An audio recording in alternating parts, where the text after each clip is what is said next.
Estimados y apreciados jóvenes, muy buenos días.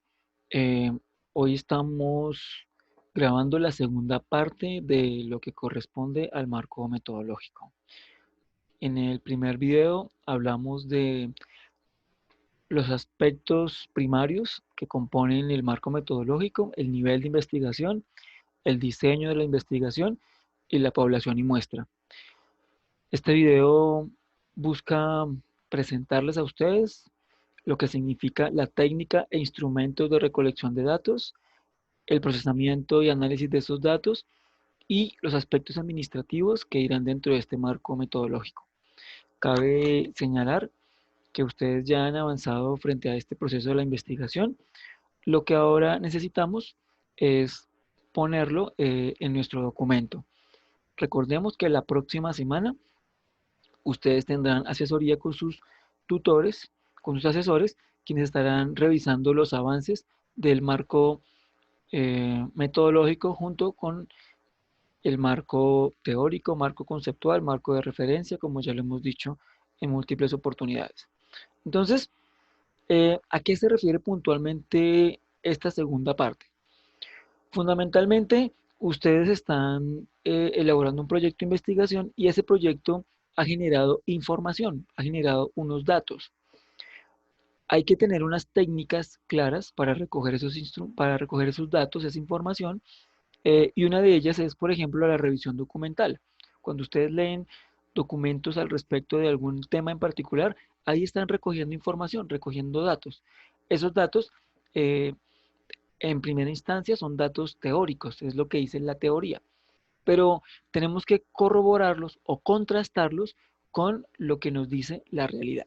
Entonces, digamos que esa es una parte importante de un proyecto de investigación, es establecer qué dice la teoría y yo cojo esa teoría, la pongo en práctica en un contexto particular, miro qué resultados me arroja eso y con esos resultados yo digo, ah, ok, entonces la teoría es válida para este contexto o no es válida para este contexto. ¿Listo? Entonces, ¿a qué se refieren con los instrumentos? Entonces, vamos a hablar de los instrumentos. Los instrumentos de recolección de información son diversos, o sea, uno puede recoger información de múltiples formas. Por ejemplo, las fichas de información, ¿sí? Las fichas de lectura son un tipo de instrumentos de recolección de información. ¿Qué dice ARIAS 2006? Recuerden que ARIAS es nuestro documento base. ARIAS 2006 dice que un instrumento de recolección de datos es cualquier recurso, dispositivo o formato, ya sea de papel o digital, que se utiliza para obtener, registrar o almacenar información. Es decir, que toda la información que recogemos de una investigación y que recolectamos en un Excel, en un Word, a mano, hacen parte de nuestros instrumentos de recolección de datos. Sin embargo, hay unas técnicas, pues para que eso no quede como tan en el supuesto. Recuerden que esto es, en otras palabras, la implementación del método científico. O sea, que cuando usted habla del método científico, tiene que formalizarlo.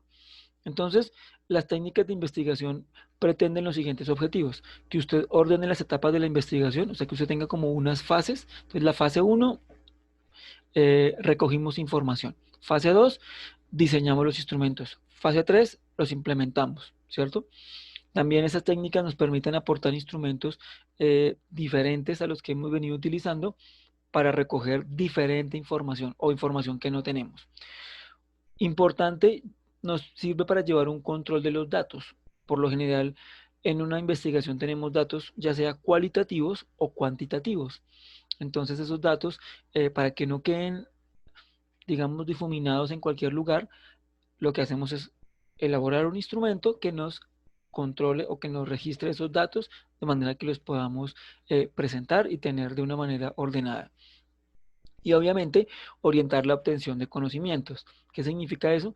Que cada vez que recogemos información hay algún tipo de descubrimiento, ¿cierto? O una ratificación de algo que ya se había dicho. Entonces, estos instrumentos nos permiten también orientar esa obtención de conocimientos. Entonces, eh, hay dos tipos, digamos, gruesos de instrumentos, unos que son los de campo y unos los documentales. ¿Listo? Ustedes están muy familiarizados con los instrumentos de tipo documental y son aquellos que permiten la recopilación de la información para enunciar las teorías que sustentan el estudio de los fenómenos y procesos. Incluye el uso de instrumentos definidos según la fuente documental a que hacen referencia. Eh, Cuando ustedes empezaron este proyecto de investigación hace un año, pero que no estábamos en este proceso, ustedes elaboraron unas fichas de investigación, ¿cierto? Esas fichas no era la intención nuestra saturarlos de trabajo, sino era que ustedes pudieran organizar la información. Como este nuevo proyecto que asumieron, pues fue tan rápido, no hubo la posibilidad de hacer fichas de investigación. Simplemente ustedes leían y empezaban a escribir. Pero las fichas nos permiten consolidar la información y nos permiten, digamos, no ir otra vez a todo el libro y revisar todo el documento, sino que si yo hago una muy buena ficha, simplemente voy y reviso la ficha y digo, ah, ok, este autor hablaba de esto, este autor hablaba de aquello. Y no tengo que ir a la fuente una vez más primaria y buscar la página donde está, sino que eso ya lo recogí en la ficha. Pero pues en este caso no creo que cuenten con fichas de información. Pero también existen el diseño de campo y son aquellos instrumentos que yo elaboro eh, para recoger información in situ, es decir, en el lugar de la fuente. Entonces, Arias 2006, pues digamos que recoge eso y dice que los instrumentos de campo yo los puedo clasificar en aquellos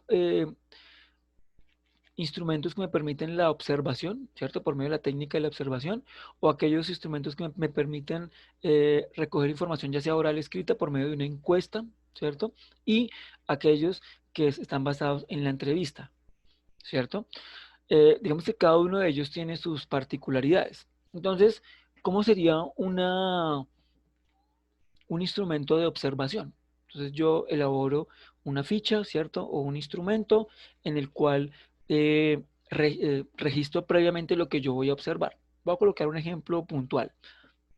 Si yo quisiera hacer una investigación sobre el comportamiento de los estudiantes en las clases virtuales, entonces eh, yo simplemente no llego a la clase a ver qué observo, porque pues si me llego a una clase a observar qué miro, pues todo me va a parecer importante, ¿cierto? Pero si yo, o es más, o todo me va a carecer de sentido. Sin embargo, si yo elaboro una ficha previamente, yo digo, bueno, yo voy a observar cuántos estudiantes prenden sus cámaras, ¿cierto? Es un dato cuantitativo. ¿Cuántos estudiantes participan en la clase? También es un dato numérico, ¿cierto? Simplemente voy a observar cuántos se conectan, cuántos usan cámara, cuántos participan, ¿cierto? ¿Cuántos de los que tienen cámara prendida están haciendo otra cosa durante la clase? Sí, entonces, fulano, entonces yo observo eso, observo que ese estudiante, mientras está en la clase, está hablando con su mamá. Mientras ese estudiante está en clase, su papá pasa, se acerca, le pregunta algo y él le responde, ¿sí? Porque yo ya previamente he definido qué es lo que voy a observar. No es que yo vaya a observar todo, voy a observar algunos elementos específicos. Voy a observar si el estudiante está comiendo o no está comiendo durante la clase, por ejemplo. Voy a observar si el estudiante está oyendo música o no está oyendo música, ¿cierto? Y eso luego lo voy a contrastar con otras teorías que me digan elementos de la concentración. Entonces, eso es como para dar un ejemplo de que cuando yo elaboro un instrumento de observación, eh, pues yo normalmente tengo que estructurarlo. Aquí en la diapositiva o en la imagen aparece que hay instrumentos estructurados y no estructurados. ¿Por qué existen los no estructurados? Porque hay fenómenos que vamos a observar y de pronto no tenemos ideas previas, ¿sí? Hay científicos que van, por ejemplo, a campo a observar avistamiento de pájaros, a ver cuántos pájaros llegaron, cuántas aves hay, cuántos animales hay, ¿cierto? Entonces van muy abiertos al tema y van a observar y a registrar todo lo que observaron. Llegaron tantas aves, apareció tal pájaro, ¿cierto? Entonces ellos simplemente tienen sus sentidos muy abiertos para todo lo que suceda. Pero si yo voy a hacer una evaluación de una situación social, pues yo no puedo llegar abierto a ver qué observo. Ahora, pues depende de lo que vaya a investigar, obviamente, pero normalmente yo estructuro previamente qué voy a observar. Algo aquí muy interesante y quiero hacer un paréntesis. Los investigadores sociales eh, se pusieron a investigar este tema de las marchas, ¿sí? y hace en los años 60, cuando empezaron todo los movimientos hippie y de la paz y etcétera, ellos observaron en las marchas que cuando llegaba un individuo, entonces el individuo estaba ahí quieto, tranquilo, cuando llegaba otro individuo, pues muy normal, pero cuando ya había, digamos que cuando había un colectivo de personas, los individuos se comportaban distinto. O sea, solos los individuos pues estaban ahí observando, tranquilos, pero cuando ya había un movimiento de masas, había un comportamiento distinto. A esto le llamaron eh, alma colectiva. Y alma colectiva es cuando usted va a una manifestación, por ejemplo, usted va con una intención muy pacífica, pero cuando hay algún alborotador, eso contagia a las personas, pues se llama alma colectiva, pero ese alma colectiva solo se evidencia cuando hay un conglomerado de personas. Si hay un individuo solo, eso no, digamos que no se presenta. Eso se realizó a partir de la observación de muchos videos, muchas horas de video de muchas protestas.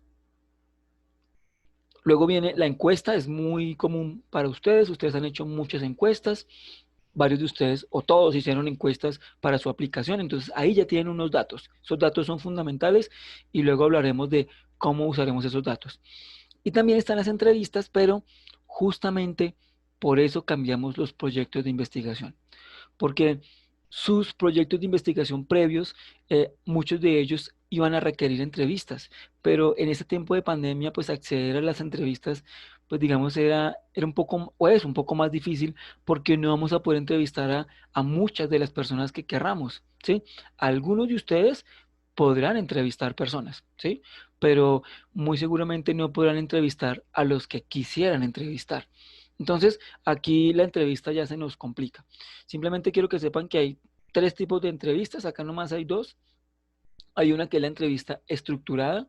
La estructurada es cuando yo voy a entrevistar a alguien y tengo unas preguntas clave y de ahí no me salgo, ¿sí? ¿Qué piensa de esto? ¿Qué opina de aquello? Eh, pregunta A, pregunta B, pregunta C y ya.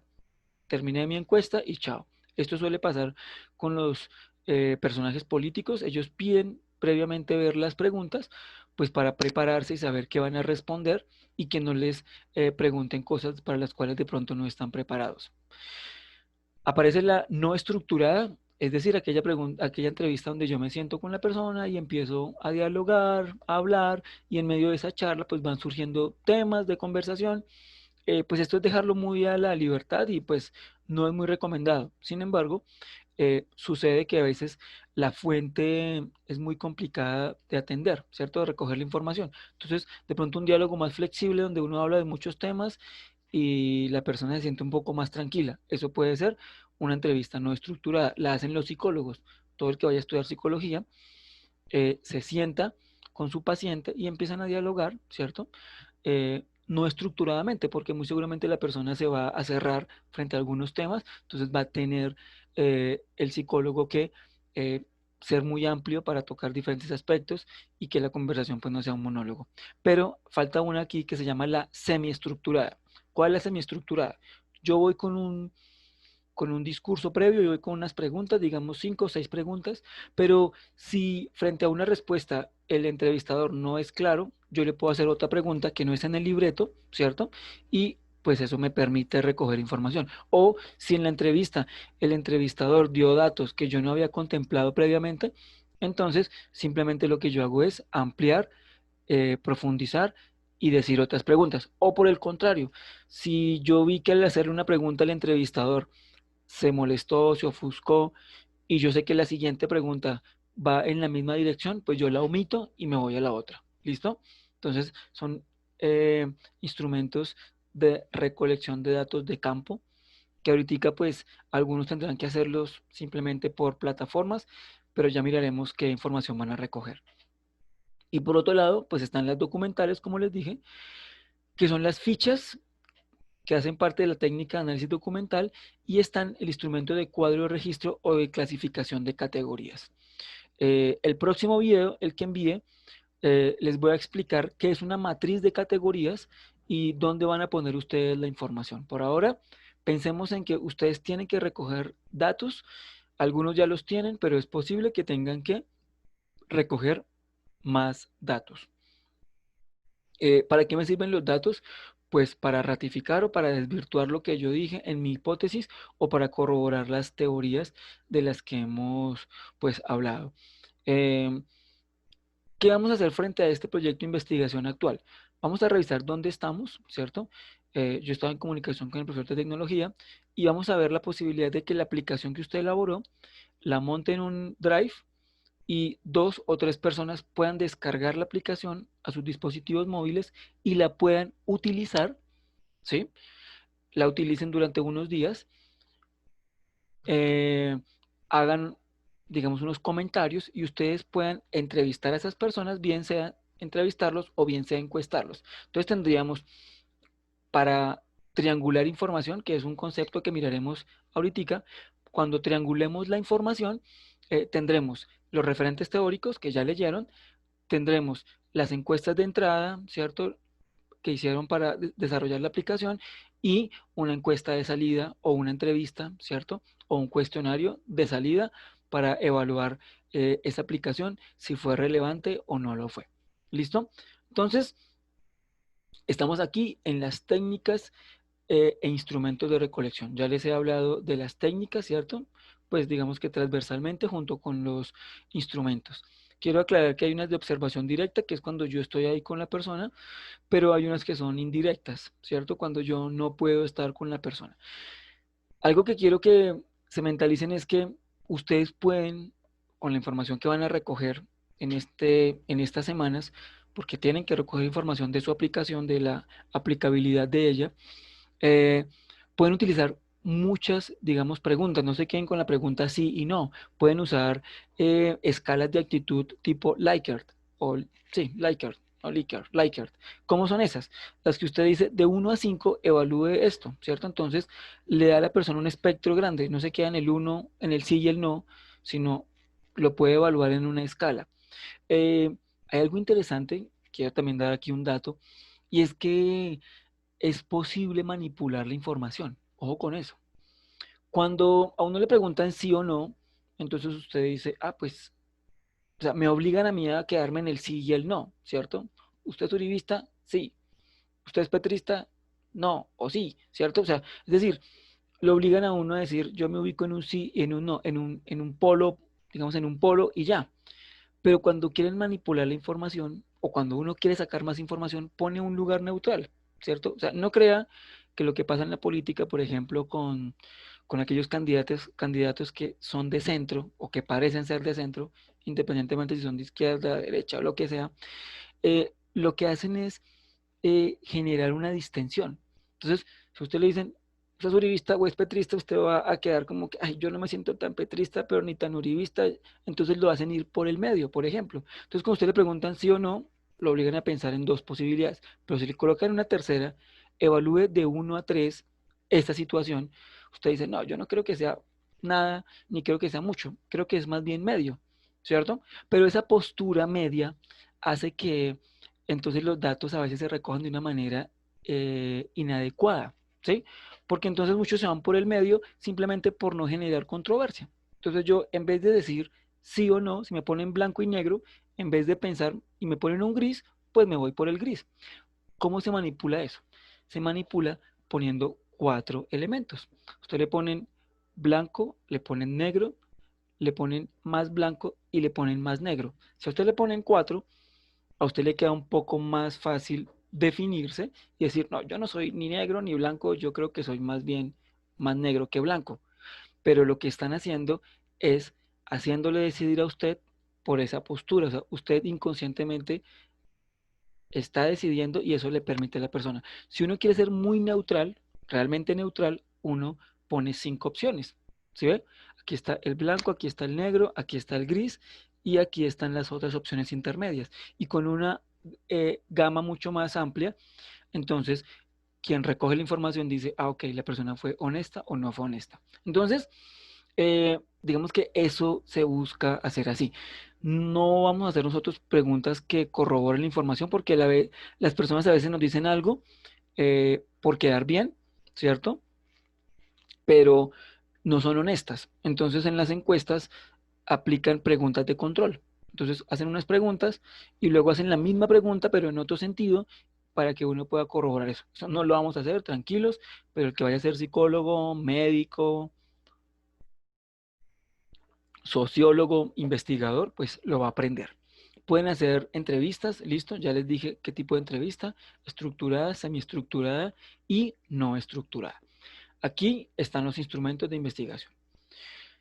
¿Cómo redacto yo eso en mi proyecto de investigación? Acá hay un ejemplo.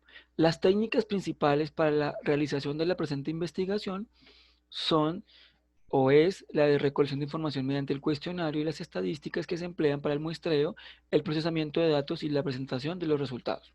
Carrasco 2009 opina sobre la técnica que es un conjunto de reglas, o sea, aquí está teorizando. Luego dice, los instrumentos que se utilizaron son la escala de clima familiar, que se llama FES, para este caso, de Rudolf Mobbs y de Trichit. La escala consta de 90 ítems conformada por 10 subescalas, las cuales miden 3 dimensiones: relaciones interpersonales, desarrollo personal y estabilidad. Usted va a tener que evaluar su aplicación. Tiene que evaluarlo en diferentes aspectos. Por ejemplo, si es funcional, usted tendrá que poner a personas a que evalúen si su aplicación realmente es funcional o no, si sirve para algo o no. Aunque le digan que no sirve para nada, ¿sí? De pronto alguien le diga, no, eso no sirve para nada. Alguien le dice, no, sí, yo creo que es funcional. Y alguien le dice, creo que de pronto sí, de pronto no, hay que hacerle mejoras. Eso es información, no importa. ¿Listo? Usted no va a manipular la información. Repito, usted va a ser una persona que va a recoger datos de la fuente. Eso ya viene ahorita en el análisis. Usted va a evaluarlas en cuanto a diseño. Entonces va a poner a personas a que le evalúen el diseño de su aplicación. ¿Qué criterios va a tener? Ah, bueno, eso lo vamos a revisar. Entonces, oiga, su aplicación es muy funcional, pero tiene un diseño muy malo, o sea, es muy fea, ¿sí? O todo lo contrario, su aplicación es muy bonita, es muy hermosa, pero eso no sirve para nada, ¿cierto? O usted puede que su aplicación sea muy bonita estéticamente y que adicional funcione para lo que usted dijo que iba a funcionar, ¿sí ve? Entonces, eso usted lo va a recoger en un nivel práctico, pragmático, en un nivel estético, ¿cierto? Y en un nivel si cumplió con el propósito para el cual fue diseñada o si podría cumplir, ¿cierto? Sé que muchas aplicaciones, si no se conectan, es decir, si no logran su propósito final, que es conectar a las personas, pues va a ser muy difícil. Pero pues estamos hablando de una situación muy hipotética. Y usted sigue describiendo los instrumentos que utilizó, una entrevista para esto, una encuesta para lo otro, y luego dicen a continuación presentamos el instrumento. Usted no lo va a presentar, tranquilos, usted simplemente lo va a enviar a anexos. Listo, usted lo va a enviar como un anexo, va a anexar los instrumentos, eso no van aquí en todo el documento.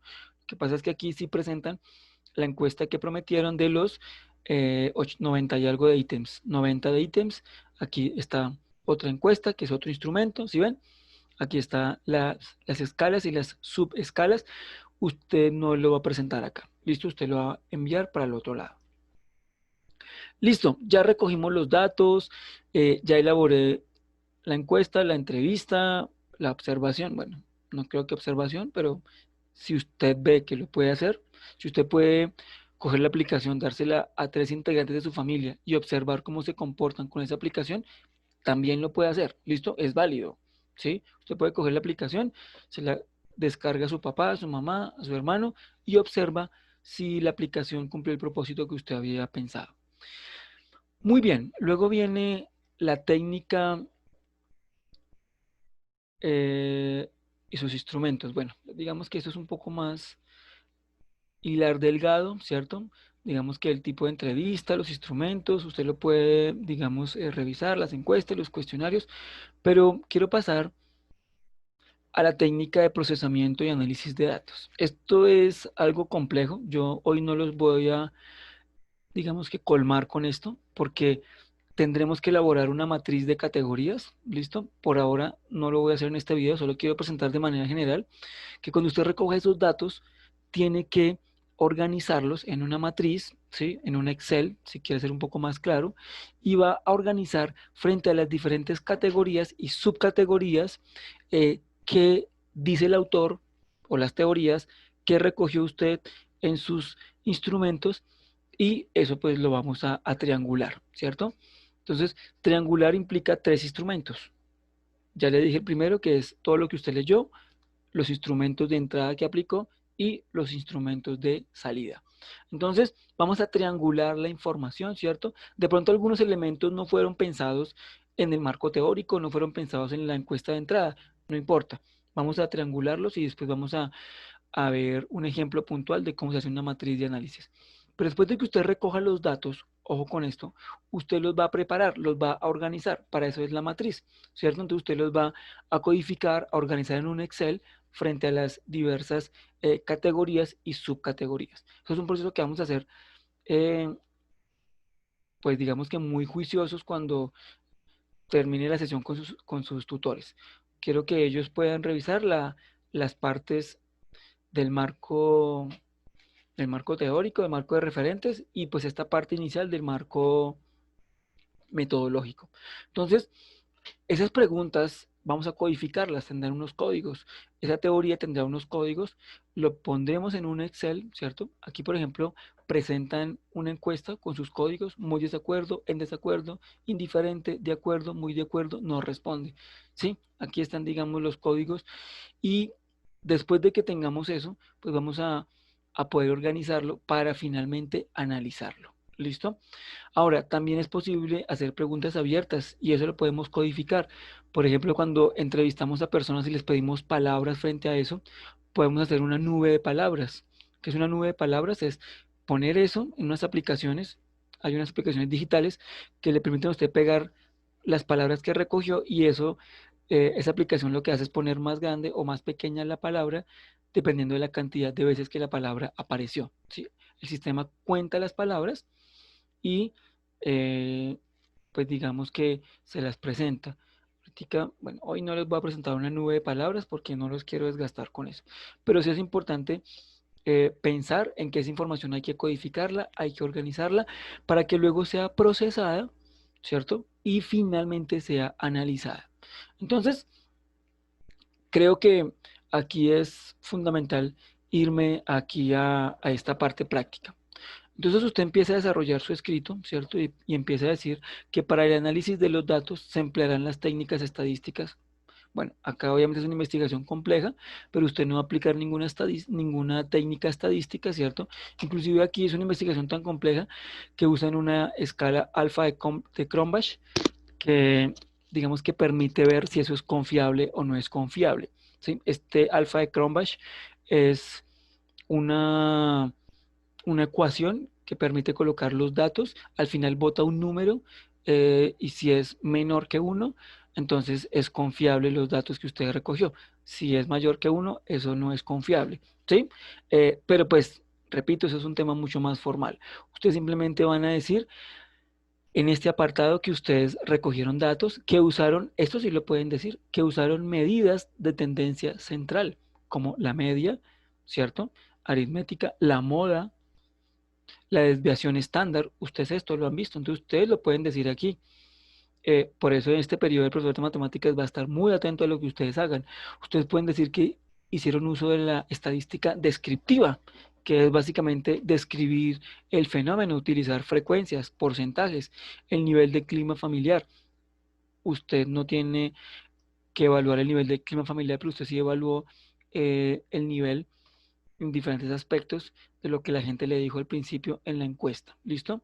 Entonces, usted empieza a describir eh, qué métodos estadísticos usted utilizó para analizar los datos. Entonces dice que utilizó estadística descriptiva, eh, medidas de tendencia central, ¿cierto? Que usted contrastó los datos por medio de una triangulación. Usted no va a decir que hizo uso de la estadística inferencial, eso se lo voy a dejar a los que vayan a tener formación pues mucho mayor en ese sentido. Eh, Va a servir muchísimo la matriz que hagamos y que les explique en el próximo tutorial de cómo elaborar la matriz para poder comparar los datos. ¿Listo? Pero quiero que se lleven una idea y es, los datos se van a recoger, pero esos datos se van a poner en una matriz que nos va a permitir después analizarla. Entonces, recogimos los datos, ahora vamos a procesar los datos y analizarlos.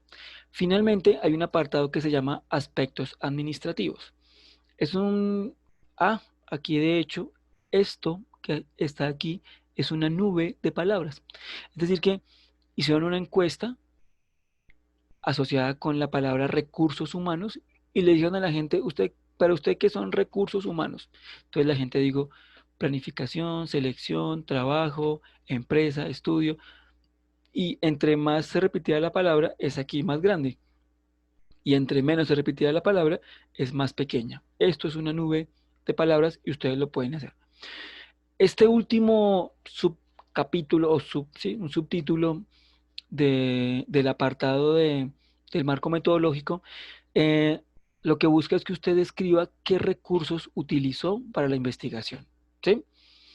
Recuerden que este es un trabajo pedagógico, pero si hiciéramos un trabajo a gran escala, un proyecto necesita unos recursos económicos, humanos, materiales, ¿cierto? Entonces usted va a decir, vea, yo utilicé los siguientes recursos humanos. Entonces me utilicé a mí, pues no va a decir a mí, pero va a decir el investigador fue fundamental, ¿cierto? Si a usted le colaboraron con el desarrollo, entonces sus docentes, sus padres de familia, si algún papá le ayudó, si algún tío, algún especialista, no vaya a colocar mi papá y mi mamá, no, sino lo va a colocar en términos académicos. Entonces, personas relacionadas con el investigador, ¿cierto? Del círculo cercano al investigador, ¿sí o no? Eh, pues digamos que en este caso los recursos humanos son bajos porque pues es una investigación, digamos, pequeña, ni siquiera fue colectiva entre dos o tres estudiantes, sino fue muy particular. Entonces, un individuo que hizo las funciones de diseñador, investigador, ¿cierto? Entonces, usted escribe los recursos humanos que utilizó. Pero también va a decir los recursos físicos o materiales. Entonces, usted utilizó impresora, ¿cierto? Usted utilizó su computador, su celular, su tablet, todos los instrumentos, ¿cierto? Que usted menciona todo lo físico que haya utilizado, materiales y equipos. Aquí usted necesita también poner un cronograma de actividades. Y alguna vez hablamos del diagrama de Gantt. No sé cuántos están familiarizados, pero ustedes tienen que pensar en algo que se llama el diagrama de Gantt y viajar un poco en el pasado, ¿cierto? Y construir un diagrama de Gantt que van a incluir. Yo propongo un diagrama de Gantt eh, muy parecido a este. Entonces, el diagrama de Gantt me permite colocar las tareas, voy aquí esto a colocarlo, me permite tener las tareas que yo hice, ¿cierto? Y de cuándo a cuándo las hice. Entonces yo pondría aquí eh, consultas teóricas. Usted casi que estuvo consultando desde ¿cierto? Desde cierto mes hasta cierto mes. Desde que empezamos la pandemia, abril, hasta julio, agosto, ¿cierto? Entonces usted puede poner aquí meses, ¿cierto? Los meses del año. Listo. Tarea 2, elaboración de la aplicación. Ah, bueno, ¿cuándo empezó a elaborarla? ¿De cuándo a cuándo? Si no ha terminado, pues tiene que continuar la fecha o tiene usted que proyectar cuándo la va a terminar. Todos tienen que ir hasta noviembre porque en noviembre termina pues el periodo. Entonces las tareas que usted hizo, las subtareas, ¿cierto? Entonces digamos que elaboración de la aplicación, pero usted tuvo que hacer unas subtareas. Entonces diseño de la aplicación, ¡tum! ¿Cierto? Adicionar videos en la aplicación, los que juntaron videos. Elaboración de los videos, ¿cierto? Aquí tareas y subtareas. Aquí puede colocar una tarea que se llame sustentación. ¿Usted cuándo sustentó? Ah, bueno, primera sustentación, pero entonces pondría aquí un cuadrito, ¿cierto? Cuando sustentó en la primera oportunidad, pero va a volver a sustentar, entonces lo vuelve a poner y va a hacer una sustentación final en noviembre para poderse graduar. Entonces tendrá que sustentar en 3 momentos. Esto es un diagrama de Gantt muy sencillo, muy práctico, ¿cierto? Puede colocar acá en tareas, elaboración del marco teórico, ¿cierto? Otra, elaboración del marco metodológico, ¿cierto? Obviamente hay tareas que nos hacen falta por terminar, pero pues puede ir elaborando el diagrama de Gantt de lo que ya hizo a la fecha. Entonces, por favor, eso debe ir en este bimestre. Un diagrama de Gantt que no es otra cosa más que un cronograma de actividades. ¿Listo? Digamos que es la forma más, digamos, más organizada de presentar el cronograma de actividades que usted hizo. Acá hay 2 ejemplos de diagrama de Gantt, pero es que me gusta más el que le acabo de mostrar porque es muy, digamos, muy visible, pero usted puede utilizar cualquiera de estos, ¿cierto? Digamos que me gusta este, ¿por qué?